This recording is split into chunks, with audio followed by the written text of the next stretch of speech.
고양이가 되게 귀엽죠. 이불 밖은 위험해라는 문구가 쓰여있는 사진이에요. 작년 정도부터 시작해서 저도 이 말을 상당히 자주 들었던 것 같아요. 이불 밖이 위험해. 이거 유행어인가 봐요. 그죠? 제 범죄 사건 댓글에도요, 좀 무섭다 이런 의미로 이런 댓글 써주시는 분들이 되게 많더라고요. 이불이 가장 안전하다라는 의미를 지니고 있는 것 같아서 제가 인터넷을 한번 찾아봤더니 대부분 그런 의미로 사용을 하고 계시더라고요. 상당히 공감이 가는 문구였어요. 근데 과연 이불 밖만 위험할까요? 오늘 제가 오프닝에다 이 사진을 가지고 온 이유는요.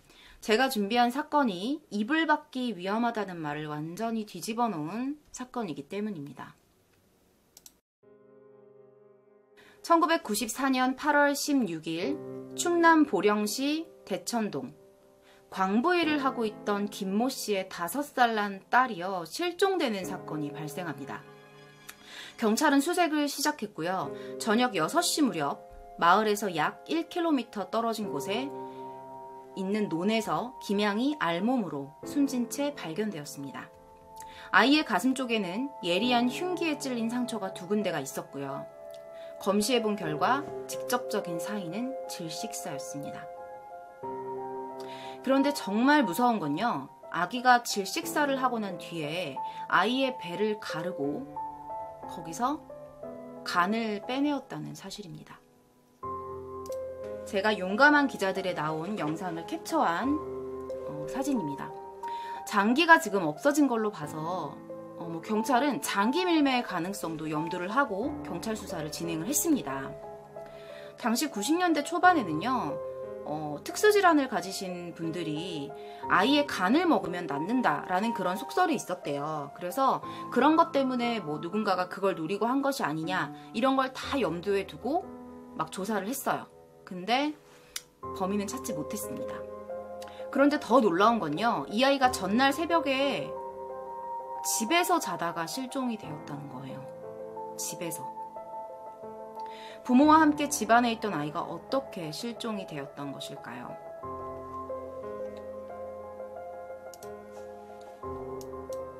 안전하게 자고 있던 아이가 집에서 자다가 실종이 된 거예요. 당시의 기사예요. 앞서 말한 사건이 있기 정확히 3년 전, 그러니까 1991년 8월 16일부터요. 1992년 9월 8일까지 보령시 대천동에서는 연속적으로 영유아들이 실종하는 사건이 발생합니다. 지금부터 1차에서 4차까지의 사건을 제가 정리를 해드릴게요.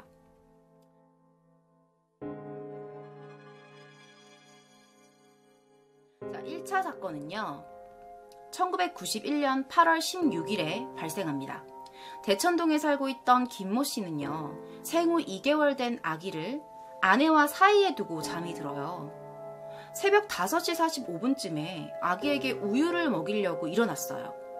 근데 아기가 없는 거예요. 걷기는커녕 기지도 못하는 젖먹이 아기가 도대체 어디에 갔는지 부모는 너무너무 애가 탔어요.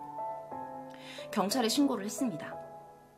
이게 이 마을에서 처음 발생한 사건이에요. 마을 전체가 충격과 두려움에 휩싸이게 됩니다. 곧 마을 주민들을 총동원해서 아기를 찾으러 다녀요. 근데 정말 다행히도요. 아기가 사건 발생 10시간 만에 잡초 제거 작업에 나섰던 주민들에 의해서 뚝방에 있는 잡초 더미에서 발견이 됩니다. 간신히 목숨은 구했어요. 근데 범인에 의해서 풀 속에다 그냥 이렇게 처박아 놓고 간 거야, 애를. 그래서 머리에 심한 충격을 받은 상태였고 온몸은 모기에 다 뜯겨서 퉁퉁 부어 있었어요. 이거 만약에 못 찾으면 그냥 아기를 죽으라는 거죠. 아기 보고 죽으라는 소리랑 똑같죠. 가족 모두가 잠들어 있는 새벽에 누가 이 아이를 소리도 없이 데리고 나가서 잡초 더미에다 버려놨을까요? 그것도 엄마 아빠가 잠들어 있는 사이에.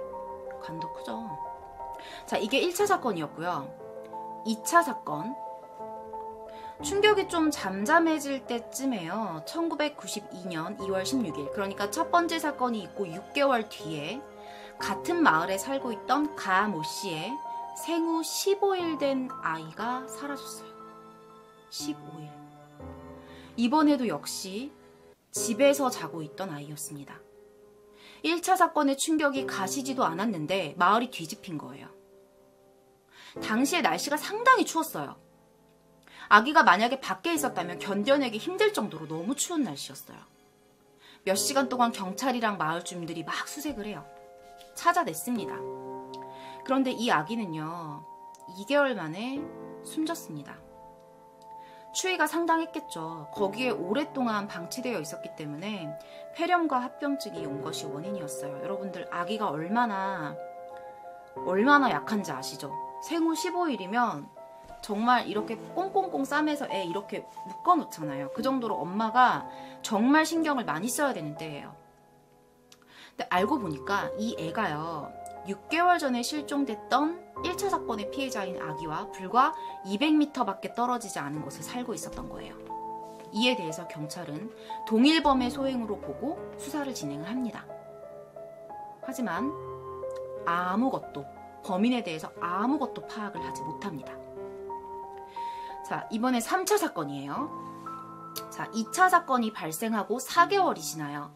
1992년 6월 4일 새벽 1시, 또 같은 마을에 살고 있는 주민 유 씨의 생후 4개월 된 딸이 실종돼요. 이번에도 가족들하고 잠을 자고 있었어요. 경찰이 수색을 했죠. 아이를 찾기는 했어요. 그런데 온몸에 타박상이 있었어요. 그리고 애를 갖다 콘크리트 바닥에 집어 던져놓은 거예요. 그래서 애가 머리를 상당히 많이 다쳤어요. 병원으로 옮겨서 뇌수술만 3번을 했는데 아이는 끝내 사망했습니다. 자, 피해자의 집은요, 이번에 피해자의 집은 2차 사건의 피해자하고 100m 밖에 떨어지지 않은 곳에 있는 아이였습니다. 지금이었으면 CCTV가 있었기 때문에 이미 1차 사건 났을 때 범인 잡혀요. 동네 방네 다 CCTV가 있잖아요. 근데 이 마을이 상당히 외지기도 했었고요. 그때 당시 92년, 91년도에 CCTV가 그렇게 동네마다 다 있진 않았잖아요. 그리고 워낙에 또 가난한 동네였고 너무 외진 동네였다고 합니다. 그래서 계속해서 반복된 범죄가 가능하지 않았나 싶어요. 자, 지금 3차 사건이 끝났어요. 그리고 또 3개월이 지나요. 4차 사건이 발생합니다. 1992년 9월 8일에 이 마을의 주민인 김영배 씨의 집에 강영희 씨가 생후 5일 된 딸을 안고 찾아옵니다.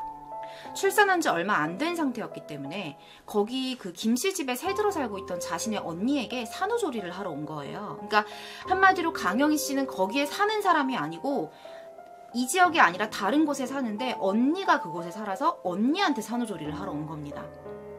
그럼 이 사실에 대해서는 아무도 모르고 있겠죠. 어떤 자료에서는 이 집주인의 딸이라는 말도 있어요. 근데 저는 이제 블로그 자료보다 기자분이 작성하신 글을 근거로 말씀을 드릴게요. 그리고 다음날 새벽이 됐어요. 일이 터집니다.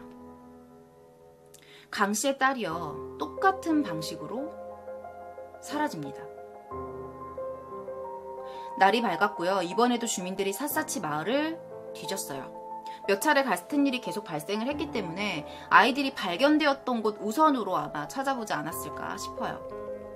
모든 사람들이 힘을 합쳤습니다. 하지만 아이는 끝내 찾을 수가 없었습니다. 생후 5일밖에 되지 않은 아기 엄마는요, 출산 후에 자신의 몸을 추스릴 틈도 없이 아기를 하룻밤 사이에 허무하게 잃어버렸고요. 생사조차 알 수 없는 상황에 망연자실했습니다. 그리고 이 아기의 생사는요, 지금도 몰라요. 자, 1차부터 4차까지 사건에 대해서 말씀을 드렸어요. 끝내 발견되지 않았던 4차 사건이 발생하고 수개월이 흐릅니다. 하지만 범인은 별다른 움직임이 없었고요. 연이은 사건도 발생하지 않아요. 덩달아 윤곽도 안 잡혔고요. 그리고 4차 사건 때까지요, 수사 상태가 계속 비공개였대요. 자, 그렇게 마을 사람들의 머릿속에서 그 두려움과 기억이 서서히 사라지고 있었어요. 그러던 어느 날 5차 사건이 발생합니다.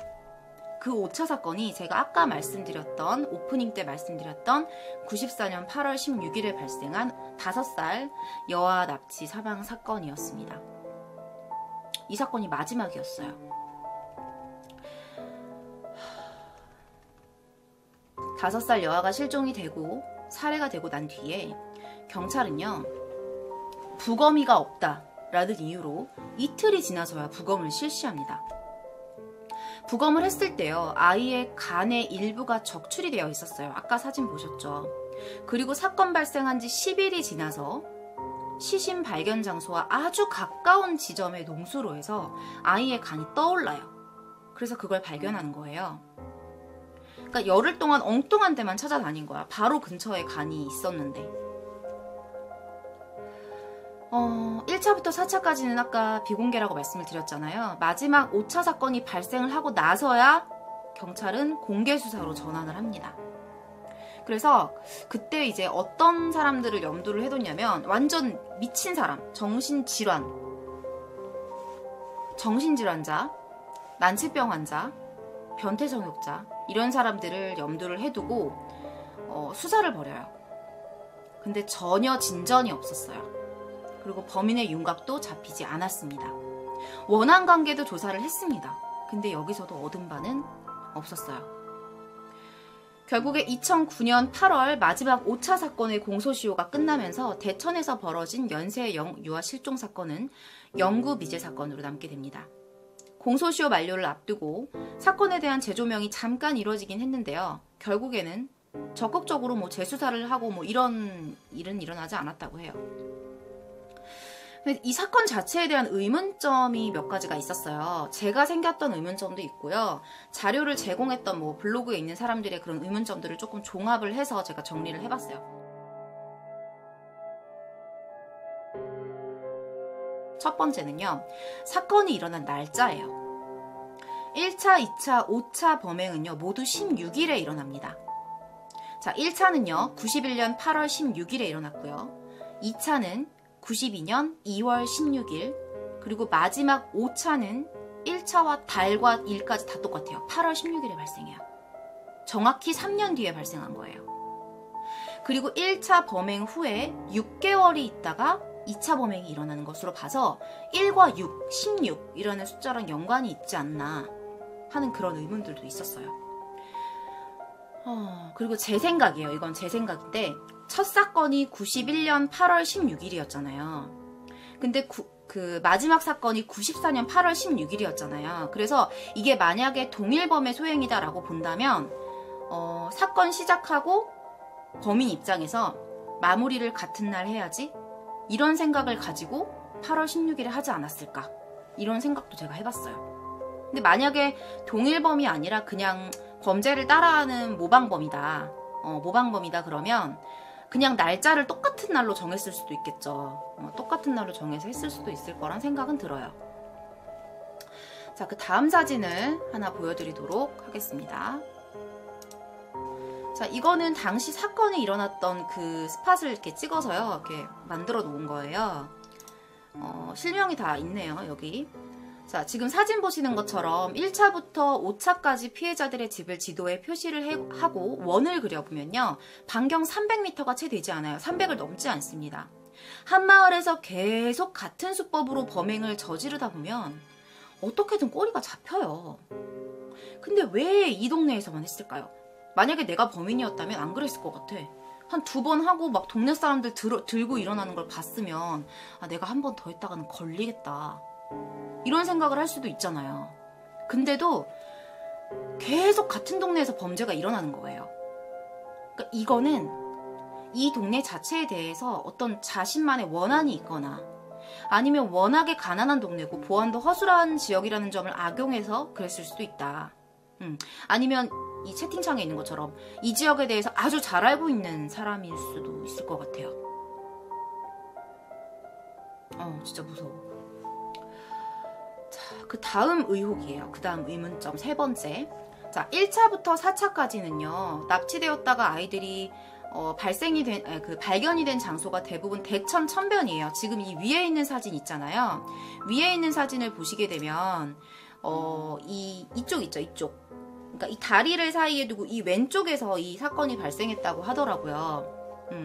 그래서 대부분 이제 대천 천변에서 아이들이 발견이 되었었는데 5차 그 김양 있죠. 5차 5살 그 김양의 경우에는 천변 인근에 있는 논에서 발견이 됩니다. 그러니까 왜 하필 이곳이었는지도 의문이에요. 그러니까 이런 차이 때문에 이거는 동일범이다, 동일범이 아니다, 막 이런 의견이 갈리기도 했다고 합니다. 자, 그 다음 의혹이요. 네 번째. 범행이 일어난 날에 다 비가 내렸습니다. 이런 날에는요, 사람들이 길에 잘 안 나와요. 나오더라도 우산을 써요. 여러분들 비 오는 날 어두우면 옆 사람 얼굴 안 보이잖아. 내 우산 막 부딪힐까봐 막 이러잖아. 우산을 쓰거나 우비를 입기 때문에 자기도 내 얼굴을 이렇게 노출시키지 않을 수 있었던 거예요. 얼굴을 들키면 안 되기 때문에 아마 비 오는 날을 노렸을 수도 있다. 5개의 범행이 다 비 오는 날 벌어졌대요. 자, 그리고 5번째요. 이거 조금 놀랬어요. 저 이거 보고. 그 5명의 피해자 중에서 1명만 빼고요. 그 1명이 누군지 모르겠는데 1명만 빼고 다 같은 산부인과에서 태어났대요. 그러니까 물론 뭐 외진 곳이고 그런 옛날이기 때문에 지금처럼 병원이 많지 않잖아요. 그래서 뭐 같은 산부인과에서 태어났을 수도 있는데 4명이 다 같은 산부인과에서 태어났다는 거는 조금 특이한 점이라고 볼 수 있겠죠. 그래서 뭐 아마 뭐 산부인과 관련자에 대한 조사를 했을지 안 했을지는 모르겠어요. 근데 만약에 안 했다면은 진짜 큰 단서를 놓친 게 아닐까 이런 생각이 들었습니다. 자, 의혹이 상당히 많습니다. 그 다음 6번째. 6번째는 뭐냐면 범행의 강도가 점점 심해져요. 자, 첫 번째 1차 피해자 같은 경우에는 목숨을 건졌어요. 직접적으로 아기를 죽이지 않았습니다. 자, 2차의 경우에도요. 장기간 추위에 노출이 되어 있어서 시간이 지나서 아이가 사망을 했어요. 3차 때는요. 온몸에 타박상을 입고 사망을 합니다. 그리고 4차 때는요. 생후 5일 된 아기 실종됐잖아요. 엄마가 산후조리하러 왔다가 그 아기는 찾을 수도 없어요. 실종 상태예요. 그리고 마지막 희생자는 장기가 훼손되기까지 합니다. 범행의 강도가 점점 세진 것을 알 수 있죠. 7번째. 도대체 뭐를 노린 범죄인지 알 수가 없어요. 도대체 뭘 노리고 하는 거야? 왜냐면 여러분 이 사건이 발생한 동네는요. 지금 사진으로도 보시면 알겠지만 그렇게 부유한 동네는 아니에요. 약 한 2,000가구 정도가 살고 있었어요. 근데 대부분 가난한 사람들이 많았다고 해요. 이 동네가. 따라서 아이를 데려가서 뭐 금전을 노리고 이렇게 납치한 것도 아니야. 심지어 연락도 안 왔어. 뭐 내가 너 애기를 데리고 있으니까 뭐 500만 원을 지금 송금해 경찰에 신고하면 다 죽여버릴 거야. 이런 것도 없었단 말이야. 그런데 그리고 왜 하필 말을 잘 하지 못하는 아주 어린 아기들이었는지 왜 영유아에만 그렇게 집착을 했는지도 되게 궁금해요. 왜 그 아기를 데려갔지? 만약에 진짜 뭐 남의 아기를 자기가 가지고 싶어서 그랬으면 데려다가 키우거든요, 보통. 근데 그것도 아니다? 그냥 남의 아기를 자는데 데리고 와. 그것도 아주 어린 아기를 데리고 와서 그냥 버리고 가. 왜 하필 아기야? 자, 그 다음 8번째 의혹이에요. 자, 경찰이 계속 비공개 수사를 하잖아요. 왜 비공개 수사를 했을까요? 자, 모두가 잠든 새벽에 자고 있던 집에서 아이가 실종됐고 현장에 CCTV가 없어요. 그러면 공개 수사로 전환을 해서 주민들의 협조를 얻고 목격자를 찾고 이렇게 진행을 했어야 되는데 4차 사건 끝날 때까지도 비공개였단 말이에요. 그러니까 이거에 대해서 이런 말이 있어요. 당시에요, 여러분, 개구리 소년 사건 아시죠? 개구리 소년 실종 사건이 발생을 했기 때문에 그때 그것도 막 수사를 제대로 막 찾지 못했잖아요. 누가 범인인지. 그래서 그런 상황에서 이런 사건이 또 일어나서 또 못 찾고 있는 모습을 보여주기가 싫었을 수도 있고 뭐 그런 사건 때문에 좀 조용히 처리를 하고 싶어서 그랬을 수도 있고 뭐 이런 의견들도 있습니다. 근데 이거 조용히 처리할 게 따로 있지. 생명은 다 귀중하잖아요, 사실. 이 애기들 하루아침에 정말 황당하게 잃은 엄마들. 그 다음에 9번째는요. 마지막 피해자의 집에서요. 1살배기 여러분 5살짜리 아이 실종된 거 있잖아요. 데리고 간 거. 그 집에 그 5살짜리 아이만 있었던 게 아니에요. 1살짜리 동생도 있었습니다. 근데 그동안의 범죄 패턴을 보면 그 1살배기 아이를 데려가야 맞거든요. 아주 어린애들만 데려갔으니까. 뭐 어떻게 말할 수도 없어, 사실. 뭐 범인이 뭐 그냥 어떤 목적을 가지고서 5살 아이를 납치했을 수도 있어요. 그쵸? 근데 그때 당시에 그 아이가 실종됐던 그 방 있잖아요. 그 방에 가족들이 다 같이 자고 있었대요. 다 같이 자고 있었는데 그 5살짜리 아이가 방문과 가장 가까운 곳에 누워 있었다는 거예요. 그러니까 데리고 나가기가 가장 쉬웠겠지. 가족들한테 안 들키고. 처음에 왔을 땐 그 1살짜리 애를 노렸을 수도 있는 거야. 근데 저 안쪽에 있고 엄마 아빠를 지나서 가야 되니까 이제 그건 좀 포기했던 것 같아요. 자, 그 다음 10번째.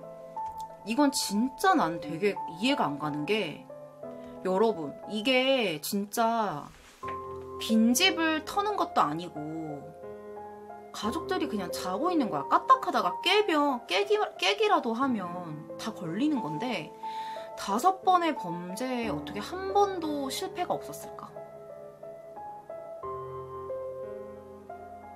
그러니까 생각을 해봐요. 아기들이 집에서 자다가 누군가한테 안겨서 나가잖아요. 그러면 아기 안아보신 분들은 아실 거예요. 아기들은 이런 말을 해. 엄마들이 등에 센서가 달려있다고. 그러니까 그 정도로 되게 예민해서 애를 들어 안았으면 5명 중에 1명은 깨지 않았을까요? 그럼 분명히 울었을 거 아니야.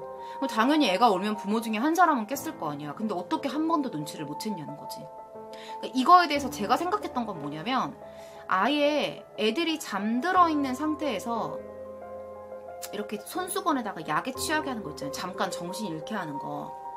그런 거로 애들을 잠깐 이제 누워있는 상태에서 그냥 딱 대서 숨 쉬다가 정신을 잃게 만드는 거죠. 그래서 애를 조용히 데리고 나오지 않았을까? 이런 생각도 했어요. 특히 5살, 마지막에 좀 비교적 좀 덩치가 컸던 그 5살 여아를 납치할 때도 아무도 몰랐잖아요. 범인 입장에서 생각을 해봐도요, 이런 무기가 없으면 어떻게 감히 가족들이 다 자는 집에 침입을 해서, 간독크지 애를 어떻게 데리고 나올 생각을 해요.